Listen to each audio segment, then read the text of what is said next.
Ronnie Clemau, Acquire Wealth Partners, how are you? Hey, Jim, I'm well. How are you? Yeah, good on you. Ronnie, it's that time of year again, end of financial year.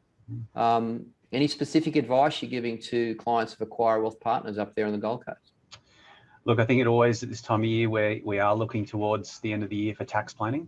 What are we, 2 weeks away now? We're probably a little bit late, realistically. We've been seeing clients probably since early May, looking at their super contributions to the year, seeing if we can top up to that $25,000 maximum.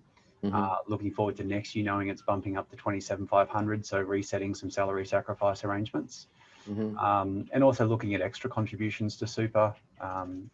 There's this in-between rule at the moment. We're waiting actually the Senate to sit to see if they'll allow the bring forward rule for people who are between 65 and 67. So at the moment, you can't put more than $100,000 in if you're over 65, but that's maybe today we'll hear about that. We've got some clients sort of sitting to wait for that. Okay, so if anyone in that little niche there, they've potentially got more concessions available. Yeah, well, for example, we could put $100,000 in and then 330 on the 1st of July. Versus if it doesn't go through, we can only put in 300,000 this financial year. So we just want to make that extra contribution. Yep. And did any of your clients take advantage of drawdowns from super during COVID that may now be in a position they can put back in before 30 June? Yeah, we did have a couple of clients who sort of erred on the side of a bit of conservatism, pulled some money out thinking they might need it.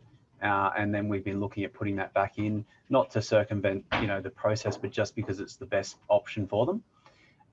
They realized that they were probably a little bit gung-ho at the start, and a lot of those clients came to us after the fact and said, look, just got to admit we pulled some money out, we're not sure about whether we should put it back in, so we've been addressing that.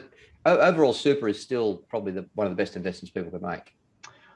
Look, because the ongoing tax is so low once the money's in the system, and there's some concessions in getting it in, so it does sort of form the cornerstone of end of financial year planning. But we've got clients who are business owners. We're looking to look at all of the tax concessions that are available to them through the instant asset write-off, the new work at home provisions as to whether they run a logbook or whether they grab that 80 cent per hour option. We're really advising clients to work with their tax accountants on that to make sure that they get the best advice and what's right for them.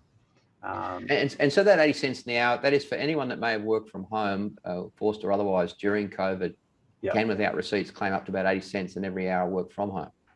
Yeah, so it's just a really easy way to work out, the deductions that you're eligible for without having to go through all of your receipts and calculate things backwards. If you're permanently working from home, you're probably doing that anyway. So it's more just the people who have temporarily been forced home. Yeah. And what about the big picture, Ronnie? Are you finding any of your clients coming to you in these times or over, preceding months up to these times, I should probably say, they've taken the opportunity to think about the bigger picture, like they've been more flexible with their work style, they've been having to manage kids from homeschooling, they've sort of had a smack in the head with what they used to think was normal work, and now that gives them more options, or they're coming for the bigger picture conversation? Are you finding that? Yeah, look, I'd say since early in the year, we've had clients coming in talking about, what's going to happen this financial year, knowing that the last 18 months has been quite a different period of time for them. So they've had a lot of things that they've been dealing with differently.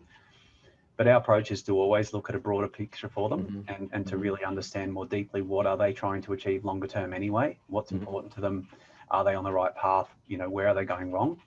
So our planning encompasses a much broader view.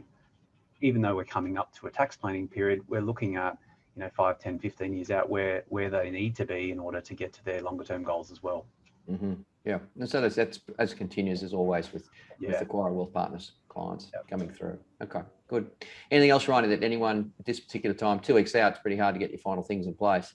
Still a little bit of time. It's just hard, if you've got to get advice drafted these days, it takes about that time to prepare it. So you're really running out of time. But people should be just looking at their super contributions that they made for the year, looking at their employer contributions and what they put in and just seeing if there's a gap. There's also the low income, so the spouse contribution. So if you've got a low income earning spouse earning between 37 and 40,000, there's some tax concession there that you can get equal to 18%. So we're looking at those where they're available. We're looking at any extra money that's just not being utilized, where that's best to be invested just generally. And we're encouraging our clients who are in business to just review things quickly with their bookkeeper and accountant to make sure they can come back to us with information that we can tidy up for them. And there's some things changing too, 1 July, isn't there? As you mentioned, the 25,000 is, I think, it's going up to 27.5. Yeah. Non-concessional limits going up, and the top cap is going up as well, isn't it? Yeah, so they've all been indexed. They've been in place for a number of years now, and the non-concessional have been increased to 110,000. So 1/4 of that is the 27,500 concessional contribution. So they're paired together to, when the non-concessional's indexed, then the concessional one moves with it. Okay. So that obviously then changes the bring forward 3-year rule that you can contribute from 300,000 to 330,000. Got it. Okay. So there's some planning there to look at as well.